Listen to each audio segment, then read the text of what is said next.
বিষয়টা হচ্ছে আমরা যখন ক্ষমতা আসলাম, দায়িত্ব নিলাম, তখন বিএনপি জামাতের লোকরা এসে বললো কি, বা আরো দলের লোকরা আসলে অত লোকজন নাই, দুইজনেরই আছে। তো ওরা এসে বললেন যে একটু যে ফেয়ার হইতে হবে। তো বিসি নিয়োগ হইলো 10 জন বিএনপির, 3 জন জামাতের হইলো। তারপরে ধরেন আরো এরকম জামাতে যদি বিসি না হয় প্রবিসিটা জামাতের হইলো। অ্যাডমিনটা কে নিবে এটা নিয়ে কাড়াকাড়ি হইলো। তো এগুলো আমার চোখের সামনে ঘটছে। তখন কিন্তু সবাই যে এই সরকার আমাদেরকে 2 বছর 3 বছর যা সময় লাগে সংস্কার এবং বিচার করে দিয়ে তারপরে যাবে, ওনারা 4 মাসের মধ্যে ওনাদের সব লোক সেট করা হয়ে গেল। কম বেশি হইলো, কারো হয়তো 60%, কারো 80%, কারো 20%, কারো 30%।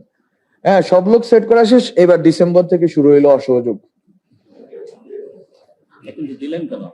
হ্যাঁ, দিলেন কেন, যদি ওই প্রশ্নে আসি, দিলেন কেন আসলে ওই যে আমরা মজা করে লেনিনের কথা বলি।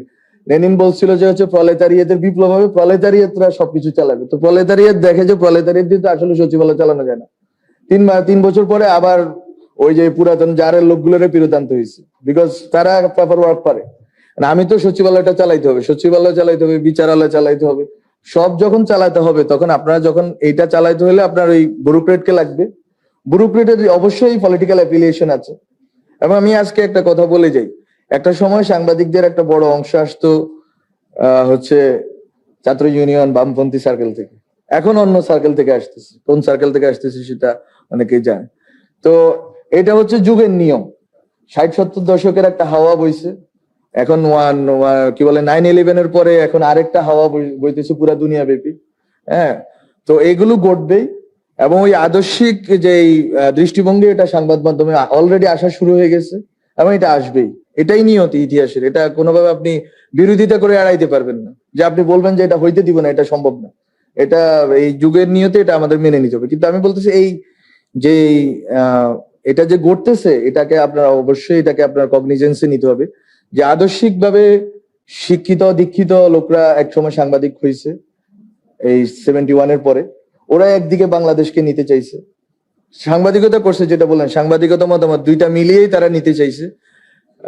আবার এখন আরেকটা ধরনের লোকরা আসতেছে, ওরা আরেক দিকে নিতে চাইবে। কিন্তু এর ভিতরে আসলে সাংবাদিকতাটা থাকবে কোথায়? এবং এটা আমি খুব সিরিয়াসলি আমি এটা অ্যাড্রেস করতে চাই। কারণ হচ্ছে গত 1 বছরে আমাদের দেখা মতে আসলে আওয়ামী লীগ ছিল না, সাংবাদিক হিসেবে আওয়ামী লীগ ছিল না, ছিল বিএনপি জামাতের লোকরা। তা আসলে কে কি করলো এটা তো আসলে আমরা কোনো কিছুতে হাতও দিই নাই, বলিও নাই। কোন এক গ্রুপের পত্রিকা যে একটানা যে এই সরকারের বিরোধিতা করেই গেল, হ্যাঁ, একটানা প্রত্যেকদিন ছবি চাপাইয়া, এবং এক লোকের নামে, এক মহিলার নামে 2টা পত্রিকাতে একই লেখা চাপাইলো। হ্যাঁ, আরো অনেক ব্যাড প্র্যাকটিস আমরা দেখলাম, কিছুই বলা হয়নি। Not a single word from ministry, not a single word from government. কিন্তু এগুলো রয়ে গেল ইতিহাসের কাছে, এবং এগুলো ইতিহাসের বিচার হবে, অন্য বিচারের আগ্রহ আমাদের নাই। তো যেটা রাশেদ খান বাড়ি থেকে শুরু করে অন্যরা বলেন যে তোমরা আমাদের সাথে এত লড়াই সংগ্রাম করলা, তোমরা এগুলোর কোনো শিক্ষা দীক্ষা দিলা না কেন, বা তোমরা ফ্যাসিস্ট মানে ফ্যাসিজম এনাবলারদেরকে কিছু করলে না কেন? আসলে কিছু করার চেয়ে গুরুত্বপূর্ণ ছিল যে এই পুরা জিনিসটা যে এতটা মানে আপনি স্বাধীনতা দিলে কি হয়। এই জন্য যখনই যে কোনো আমি মিটিং এ যাই, সাংবাদিকদের স্বাধীনতা নিয়ে আলোচনা হয়, তখন আমি বলি যে rights without responsibility is dangerous. এবং এইটা আপনি গত 1 বছরে দেখে ফেলছেন যে অনেক রাইটস যা ইচ্ছা তা লিখতে পারতেছেন, গভর্নমেন্টের পক্ষে বিপক্ষে লিখতে পারতেছেন। হ্যাঁ, কিছু কিছু তো কনসার্ন ছিল, মবের ইস্যু ছিল, তারপর হচ্ছে ইউটিউব ইস্যু ছিল, বা ফেসবুকে বট ইস্যু ছিল। কিন্তু এর বাইরে মূলধারা থেকে আপনারা কোনো সাংবাদিকদের থেকে আনতে পারবেন না যে তাদেরকে কোনোভাবে বাধ্য করা হয়েছে কিছু লেখার জন্য। আর সরকারের বাইরেও যে আসলে অনেকগুলো সংস্থা কাজ করে, এটা আসলে আপনাদের অলরেডি বুঝে ফেলার কথা। তো আমি এটা ব্যাখ্যা দিতে চাই না। তো এটা তাদের কিছু মানে তাদের তো আবার কাজের ধরন ভিন্ন, তারা হয়তো কিছু এনগেজমেন্টে ছিল।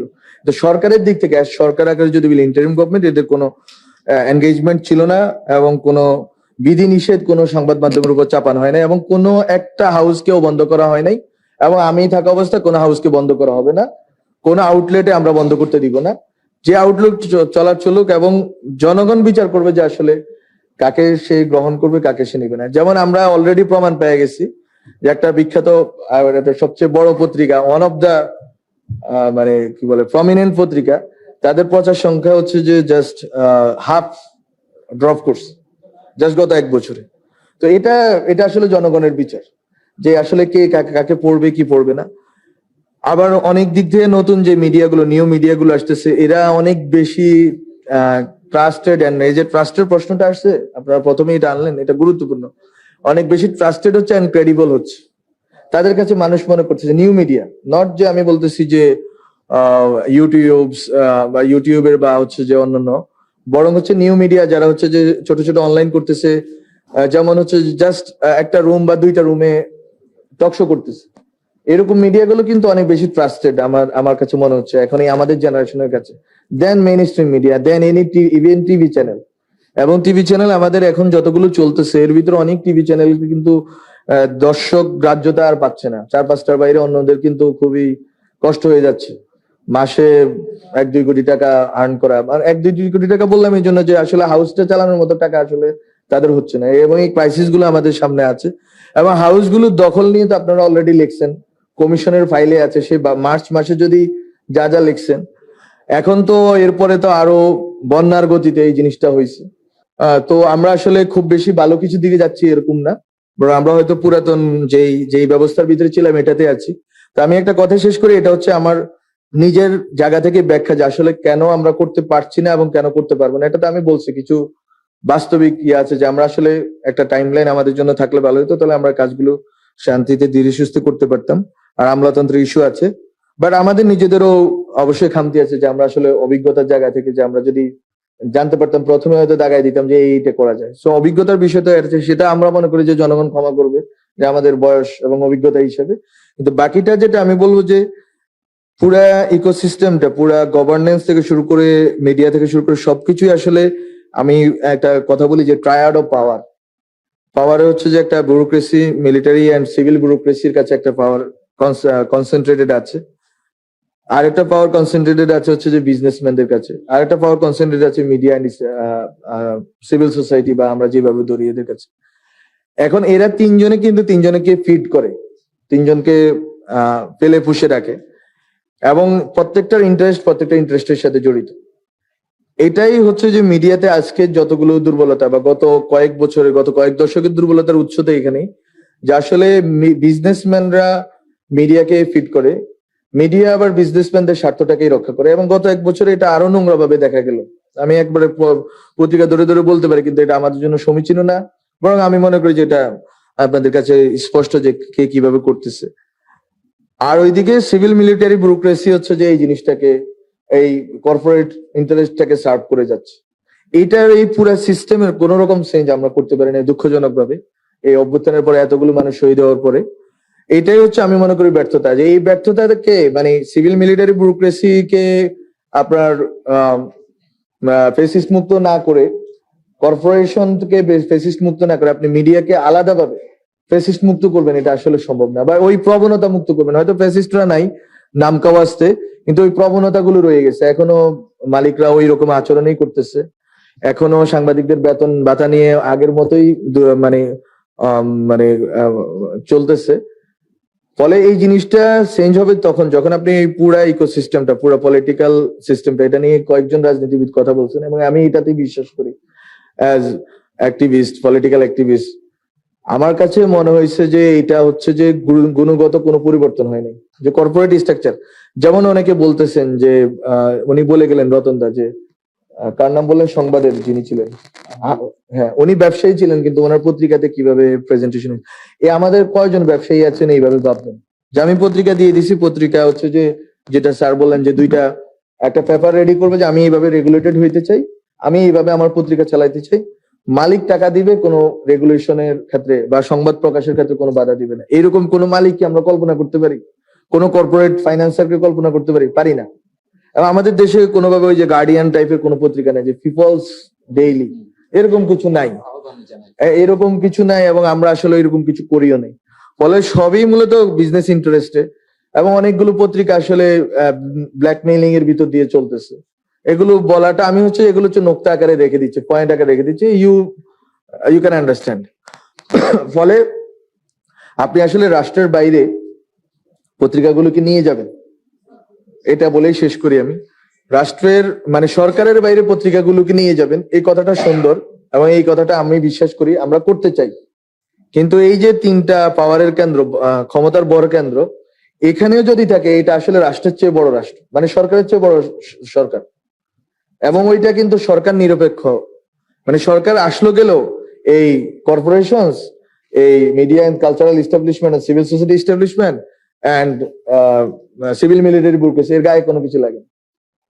আমরা হচ্ছে যে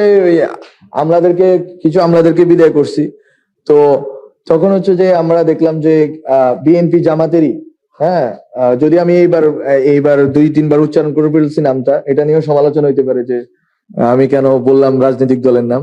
যাই হোক, নেমে যাবো এখন, পদ থেকে দাবি করে লাভ নেই। তো বিষয়টা হচ্ছে যে এখানে আমাদের জন্য যেটা ছিল যে এই যে রাজনৈতিক দলগুলো যদি চাইতো এই ক্ষমতা কাঠামোর, ওই যে যেটা বলতেছিলাম আমলাতন্ত্রের জায়গাতে যেটা হয়েছে যে অনেক বিএনপি মানে ওই দুই দলের লোকরাই বলছে যে একে সরায়েন না স্যার, মানে আওয়ামী লীগের লোক, কারণ এটা হচ্ছে অ্যাডমিনের লোক। ওখানে যেন কৃষি ওই যে কি বলে কৃষি ক্যাডার কেউ যেন না আসতে পারে, অন্য কোনো ক্যাডার যাতে না আসতে পারে। ওখানে কিন্তু ওনারা আবার একমত অ্যাডমিন ক্যাডারের ক্ষেত্রে। তো আমার দেখা যে গত 1 বছরের বাংলাদেশ, আমার দেখা হচ্ছে গোষ্ঠী স্বার্থের বাংলাদেশ। প্রত্যেকটা গোষ্ঠী অ্যাডমিন ক্যাডারের স্বার্থ দেখে, কৃষি ক্যাডারের স্বার্থ দেখে, তথ্য ক্যাডারের স্বার্থ দেখে, কিন্তু কেউ আসলে ন্যাশনাল ইন্টারেস্ট দেখে না। যে সামগ্রিকভাবে আমরা আসলে কোন জিনিসটা করলে আমরা একটা ভালো আইন পাবো, ভালো একটা পলিসি পাবো, ভালো একটা প্র্যাকটিস পাবো, ওই ক্ষেত্রে কেউ আসলে আগ্রহী না। তো আমার এই হতাশাটা আছে এবং আমরা আসলে অনেক কিছু করতে চাইছি। এবং আমি তো বললাম এই যে প্রক্রাস্টিনেশন, এই যে একটা কাজ 2 মাস ধরে ঝুলে আছে। এবং তথ্য কমিশন নিয়ে আজকে কথা হবে, কারণ আজকে তথ্য অধিকার দিবস। তথ্য কমিশনের ফাইল ফুট করা হয়েছে আরো 1.5 মাস আগে, এখনো পাইনি। সো এগুলো হচ্ছে বাস্তবতা। এই বাস্তবতার ভিতরে আমরা বসবাস করছি এবং আমরা হয়তো আরো কিছুদিন করব, কিন্তু আমরা তারপরে আমাদের যে সদিচ্ছাটা ছিল এবং আমরা হয়তো কিছু কাজ করে দিয়ে যেতে পারবো।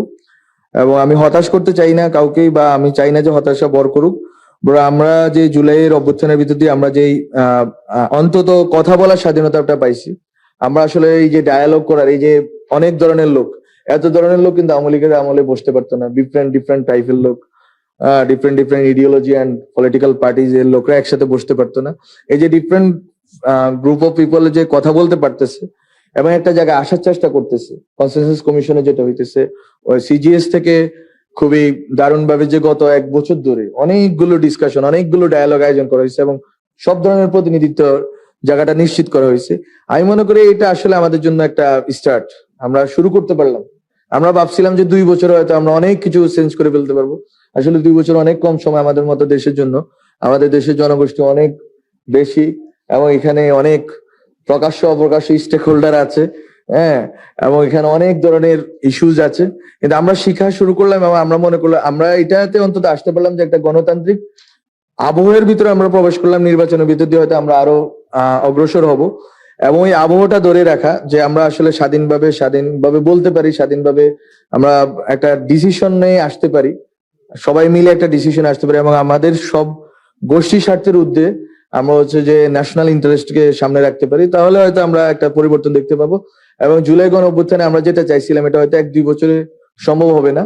ওই যে একজনে লিখতেছিল যে কোরিয়াতে যে আপরাইজিং হয়েছে ওইটা সফল তারা একটা সময় পরে গিয়ে পাইছে। আসলে এটা হচ্ছে যে একটা পুরো ন্যাশনের একটা জাগরণ হয়েছে। ওই কালকে একজন বলতেছিল যে ওই সময়ের জিনিস কেন ফেরত আসবে না, যে আমরা সবাই এক হয়ে গেছিলাম, যে কে বিএনপি করে, কে জামাত করে, কে পক্ষে বিপক্ষে আমরা ভাবি না, আমরা ভাবছি যে দেশটাকে বাঁচাইতে হবে। এবং 5ই আগস্টের সকালে আমরা সবাই ভাবছি যে আমরা রওনা হয়েছি, মরলে মরবো কিন্তু আমরা এই দেশকে মুক্ত করব। এখন ওই যে মানে একটা জায়গায় আসার যে জায়গাটা, ওইটা আমার মনে হয় যে বারবার ওই মোমেন্টটা রিক্রিয়েট করা দরকার। এটা যে প্রত্যেক বছর হবে এরকম না, প্রত্যেক 2 বছর পরে হবে এরকম না, কিন্তু যখন আসলে জাতির দরকার হবে, যখন আসলে আমাদের পরিবর্তনের দরকার হবে, ওই সময়টা আমাদের দরকার হবে। ওই সময়টা আমরা যদি ওই মোমেন্টটা রিক্রিয়েট করতে পারি এবং সবকিছুর উপরে ন্যাশনাল ইন্টারেস্টকে রাখতে পারি, তাহলে হচ্ছে দলীয় যে ক্ষুদ্র ক্ষুদ্র স্বার্থগুলো আছে এবং ক্ষুদ্র স্বার্থের যে প্রতিনিধিত্ব আমলাতন্ত্রে এখানে সেখানে রয়ে গেছে, এগুলো থেকে আমরা মুক্ত হইতে পারবো। এবং এই পুরো জিনিসটা নির্ভর করে আসলে রাজনৈতিক দলগুলোর সদিচ্ছার উপরে এবং ঐকমত্যের উপরে, যে আমরা এইরকম বাংলাদেশ দেখতে চাই। This is our future. এইটা যতদিন না রাজনৈতিক দলগুলো এই মানে একটা যা মানে মুখ রক্ষার্থে বলবে, কিন্তু যদি মন থেকে বলা শুরু করে এবং প্র্যাকটিসে আনা শুরু করে, যে আমরা বলছি বারবার পলিটিক্যাল কালচার, আমরা দেখতেছি পলিটিক্যাল কালচার আগেরটাই ফেরত আসতেছে। যদি কালচারটা চেঞ্জ করে, সাংবাদিকরাও চেঞ্জ হবে। সাংবাদিকরাও যে আমরা দলকানা বলতেছি, দলকানা হওয়ার দুইটা কারণ। একটা হচ্ছে তাদের কোনো বেতন কাঠামো ঠিক নেই, তাদের আসলে একটা ডিগনিফাইড লাইভিং নেই। এবং এটা আমি বলি, অনেকে বলতে পারেন আপনি তো কিছু করতে পারেন না। কিছু করার চেষ্টা করছি, এটা আমার কাছে, আমি বিবেকের কাছে আমি দায়বদ্ধ, আমি বলতেছি। বাকিটা আমি করতে পারি, কিন্তু আমি এটা ফিল করি, কারণ I was trying to be in that industry, যে trying to be one of part of that industry. যে আমি কয়েকটা মিডিয়া হাউসে গেছি, ইন্টারভিউ দিছি, 13,000 টাকা বেতন 2024 সালের জানুয়ারি মাসে একটা হাউস আমাকে প্রস্তাব করছে, এটা আমি কয়েক জায়গায় বলছি। সো এট দ্যাট টাইম আমার বাসার ভাড়া হচ্ছে 25,000 টাকা, আমার ফ্যামিলি বাসার ভাড়া। So this is the scenario. আমার কথা হচ্ছে ডিগনিফাইড লিভিং আর হচ্ছে পলিটিক্যাল পার্টিগুলোর সদিচ্ছা। আপনি ভালো করছেন এনে যে ওনাদের ইশতেহারে এই জিনিসটাও থাকা দরকার, যে আসলে এই সদিচ্ছাটা ওনারা শো করবেন কিনা, যে আসলে সাংবাদিকতা এবং সাংবাদিকদের এই যে লেজুর ভিত্তি, এর বাইরে দলীয় লেজুর ভিত্তি, দলীয় তো আদর্শ সবারই থাকতে পারে, ব্যক্তিগত আদর্শ, কিন্তু এই যে একবারে দলকানা যে জায়গাটা, প্রেস ক্লাব যেভাবে দখল হয়ে বসে আছে, চিটাগাং প্রেস ক্লাবের ইস্যু আমি গত 1 বছরে সলভ করতে পারি নাই, because of the political parties involvement there. ওখানে পলিটিক্যাল পার্টি এবং ওখানে জুয়া চলে, ওখানে আরো কি কি চলে, এবং আমি ওগুলো হচ্ছে ডিসি কে বলে বন্ধ করতে পারছি কিছুটা। কিন্তু এই যে সাংবাদিক, এই যে প্রেস ক্লাবের ইস্যুটা, ওখানে রাজনৈতিক দলগুলোর কারণে এটা এখনো একটা নির্বাচন হয় নাই। 1 বছরে একটা নির্বাচন হয় নাই প্রেস ক্লাবে, চিটাগাং প্রেস ক্লাবে। So this is the reality we are living in.